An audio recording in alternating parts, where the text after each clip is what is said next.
Hey guys, welcome back to the AT Chat. Today is a very important episode, at least I think so. But first, I want to say thank you to everyone commenting and watching my content and being really supportive. It's fantastic that I get to talk about my favorite thing in the world with all of you, Star Wars. You like Star Wars, right? Yeah. Well, Star Wars fans get asked all the time, what is your top Star Wars film by rank? It's like a rite of passage, and it's also one of the hardest things to do. Each one of these movies has something I like about them. I also wouldn't be on here without the existence of the franchise, so I have a lot of reverence for these films, even the ones I didn't really care for.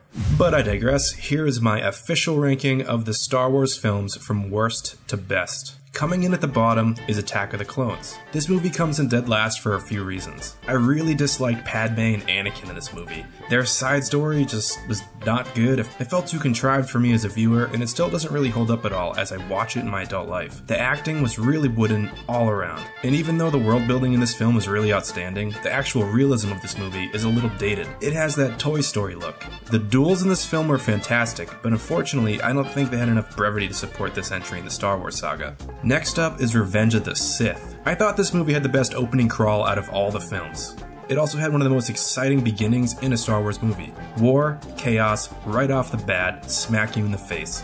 But again, I feel like the acting was off. Anakin seemed like an inconsistent character at times, and again, very wooden. I really disliked the scene where Mace Windu faced down Palpatine. He literally could have just sliced him right in half in that moment, but whatever. Coming in 8th place is The Phantom Menace. Out of all the prequel films, this one felt the most on-the-nose Star Wars to me. It had the formula down, it had a great mix of practical sets, and it was overall a highly exciting film. The big drawback with this is Jake Lloyd, who unfortunately can't act all that great. But I was 12 when this came out, and I lost my mind watching the pod racing scene. This movie was one of the most nostalgic films of my youth.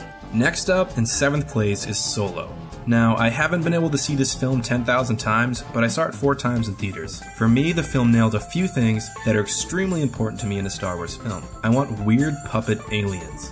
I want a score that makes me jump out of my seat. I want to see some new things I haven't seen before, like a heist in space. Now, yes, this is right in the middle of my list, and that is for a reason. While it looked beautiful, sounded great, and was overall highly enjoyable, Solo unfortunately was a checklist movie without any stakes. It is highly entertaining and a really great watch, but ultimately it did not add much to the layers of Han or the saga at large. Coming in at 6th place is The Force Awakens, the movie that should not exist. Somehow J.J. Abrams resurrected a once dead beast from the depths of a Sarlacc pit and made what I think is one of the best love letters to the original trilogy I've ever seen, as well as finally putting us back in the practical space we love from the original trilogy.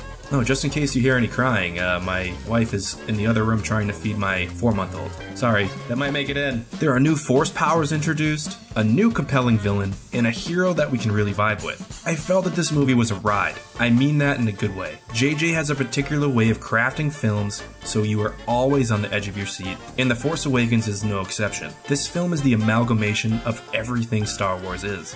In 5th place is Rogue One. Out of all the Disney films so far, this film had the most war when it comes to Star Wars. Sure, the opening act is a bit of a mess due to all the reshoots that Tony Gilroy and friends were a part of, but the overall importance of kyber crystals, as well as people having faith in the Force, made me giggle in happiness in my seat. I really like the banter between Chirrut and Baze. Their dynamic is classic Star Wars for me. Plus, the scene where Chirrut is avoiding all the blaster fire gave me goosebumps. Also, I am pretty sure the last 5 minutes of Rogue One could have been the only thing Disney ever produced, and I would have been completely okay with it. I never thought watching Darth Vader murder people would get me so turned on.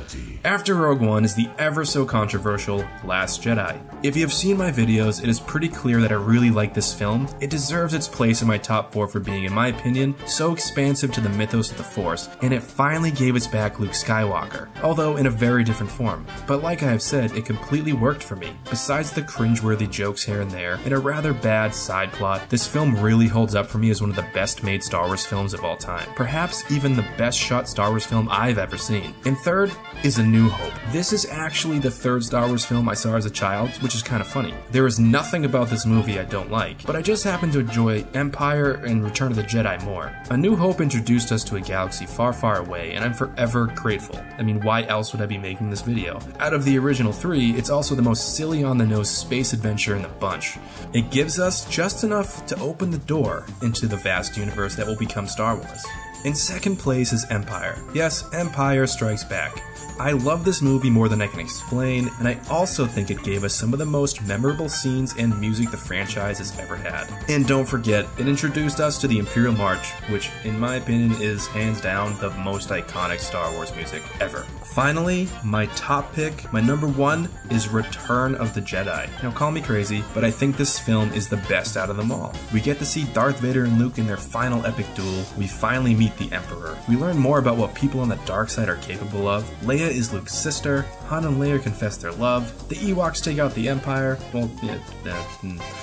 and we finally see the most evil person in the galaxy become at peace again, in the light. Plus the entire first act with Jabba's palace and the Sarlacc pit is some of the funnest shit I've ever seen in my life. So there's my list, ladies and gentlemen. What do you think? I want to hear about your list. If you can leave it down below, that'd be awesome. Please like and subscribe for some more content, and AT-AT signing off.